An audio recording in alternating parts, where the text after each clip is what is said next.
Hello guys, तो कैसे हैं आप लोग। इन दिस वीडियो आज हम बात करने वाले हैं बोरुटो मांगा चैप्टर 68 के प्रेडिक्शन के बारे में। वैसे मैंने एक प्रेडिक्शन वीडियो पहले ही डाल रखी है, अगर तुम्हें देखना हो तो इस वीडियो के बाद भी देख सकते हो और उसका लिंक डिस्क्रिप्शन में है। देखो, पिछली बार का पॉइंट कुछ रह गया क्योंकि मैं आजकल लंबी वीडियो नहीं बना पा रहा हूँ। देखो, दुनिया में सभी के अपने अपने प्रॉब्लम्स होते हैं, सो उतना माइंड नहीं करते हैं और वीडियो को स्टार्ट करते हैं। लेकिन वीडियो को स्टार्ट करने से पहले सबसे पहले कॉन्ग्रेचुलेशंस यूनिस क्षितिज, जिसका चैनल वापस आ चुका है। मैं इस बंदे को कम से कम 2 साल से देख रहा हूँ, शायद तभी से काम कर रहा है। लड़का अच्छा है, काम का बंदा है, बस वीडियो कम डालता है। सही काम कर लेता है, धीरे धीरे सीख रहा है, कर जाएगा ग्रुप।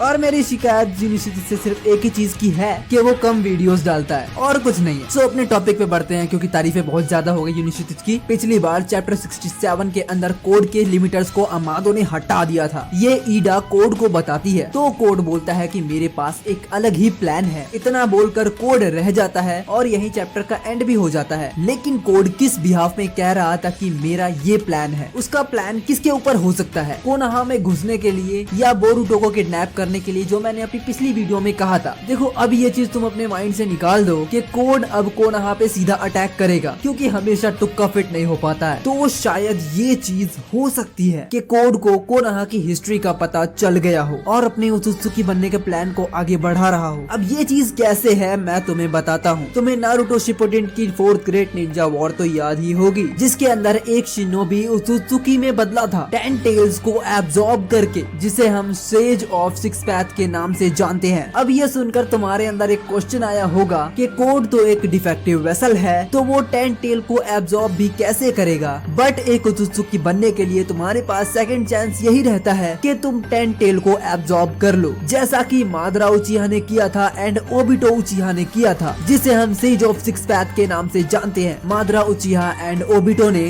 सेज ऑफ 6 पैथ को अचीव किया था डिवाइन ट्री लगाने के लिए, क्योंकि उन्हें खुद नहीं पता होता है कि वो दोनों ये क्या कर रहे हैं। मादरा उचिहा एंड ओबिटो को ये लगता है कि मैं अपने सपने पूरे करूंगा, लेकिन ब्लैक ज़त्सु अपने सपने पूरे कर जाता है कागुया उत्सुकी को रीइंकार्नेट करके। अब इस चीज को थोड़ा सा याद रखना। 4th ग्रेट निंजा वॉर के अंदर एक उत्सुकी को रीइंकार्नेट किया गया था, मतलब उस वक्त में एक उत्सुकी को रीइंकार्नेट किया जा सकता था, तो अभी भी एक उत्सुकी को रीइंकार्नेट किया जा सकता है, या उसी तरीके से एक उत्सुकी भी बना जा सकता है।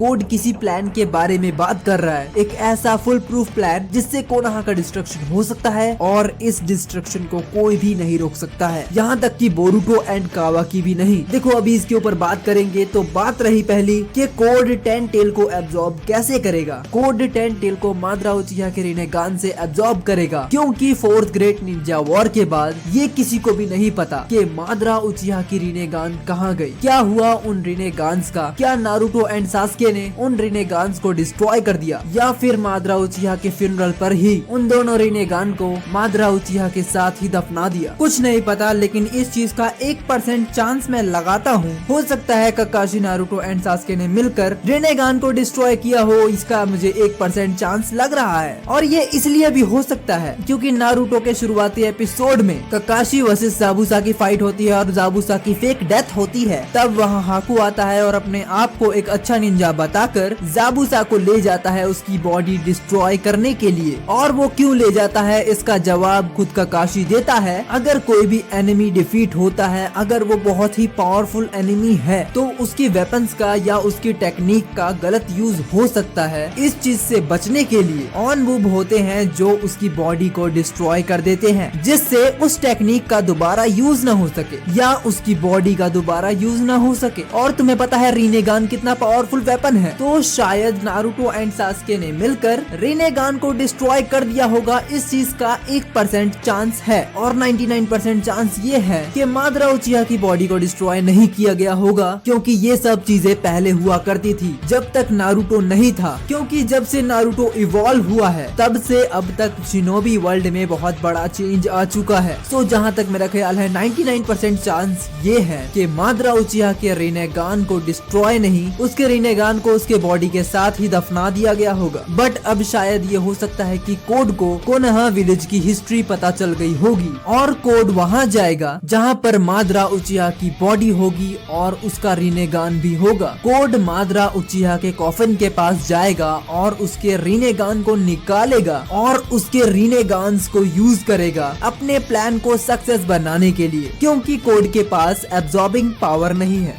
आप कहाँ थे ज्ञानी बाबा? जहाँ तक रही बात टेल को एब्जॉर्ब करने की, तो रिनेगान के साथ कोड टेल को एब्जॉर्ब कर सकता है, क्योंकि अगर एक सिंपल शिनोबी ऐसा कर सकता है तो कोड तो फिर भी डिफेक्टिव वेसल है और अपने आप को पावरफुल बनाने के लिए कोड अब कुछ भी करने को तैयार होगा। तो फिर वो उस जगह जाएगा जहाँ पर टेल होगा, टेल को रिनेगान की मदद से एब्जॉर्ब करेगा और एक परफेक्ट उत्सुकी में बदल जाएगा, क्योंकि बोरुटो एक परफेक्ट उत्सुकी बन चुका है। कावाकी कभी न कभी बन ही जाएगा, तो इस हिसाब से टक्कर तो मुकाबले का होने वाला है अगर ऐसा होता है तो। और अब बात रही कोनोहा पे अटैक करने की, तो अगर कोड एक उजुत्सुकी बन जाता है तो कोड डायमंड के साथ मिलकर तबाही मचा सकता है। और अगर simple hand to hand combat की बात की जाए without any karma, without any powers, तो कावाकी एंड बोरुटो कोड के सामने कुछ भी नहीं है। और अगर एक बार कोड उजुत्सुकी बन जाता है तो शायद ऐसा ही हो, और मेरे ख्याल से ये भी हो सकता है कोड का प्लान। लेकिन तुम्हारे मन में एक क्वेश्चन उठ रहा होगा कि डिवाइन ट्री का क्या होगा, क्योंकि कोड ने तो टेल को एब्जॉर्ब कर लिया, तो डिवाइन ट्री वाला प्लान तो गया काम से। देखो, अगर कोड ने टेल को एब्जॉर्ब किया है तो कोड अपने अंदर से टेल को एक्सट्रैक्ट भी तो कर सकता है, जैसा कि ओबिटो के साथ हुआ और जैसा कागुया के साथ हुआ था। और कोड अपने आप से टेल को एक्सट्रैक्ट करके सीधा कोनोहा विलेज में ही डिवाइन ट्री लगा सकता है। अगर कोड खुद ही एक उजुत्सुकी होगा तो सोचो वो कितना ज्यादा पावरफुल होगा। वो बोरुटो एंड कावाकी को तो आसानी से डिफीट कर देगा, प्लस साथ में डायमंड भी तो होगा। और एक बार कोड ने किसी भी एक को डिफीट कर दिया तो वो टेल को आसानी से किसी को भी सेक्रीफाइस कर सकता है, वो उसकी मर्जी है। और हो सकता है वो बोरुटो को ही टेल को सेक्रीफाइस कर दे। इसके ऊपर कभी और बात करते हैं। और अगर ये कोड का सही में प्लान हुआ तब तो मजे है मेरे और कोड के, लेकिन जरूरी नहीं है कि किशिमोटो पुराने पन्ने दोबारा से पलटेगा और ये सब सोच कर बैठेगा, उसके पास कुछ नया ही होगा। सो आपको ये थ्योरी कैसी लगी प्लीज कमेंट में लिख के जरूर बता दो। अगर आपको ये वीडियो अच्छी लगी तो लाइक करो इस वीडियो को, सब्सक्राइब करो इस चैनल को एंड शेयर करो हर जगह जहां तुमसे हो सके वहां। And thank you for watching guys, मिलते हैं नेक्स्ट वीडियो में।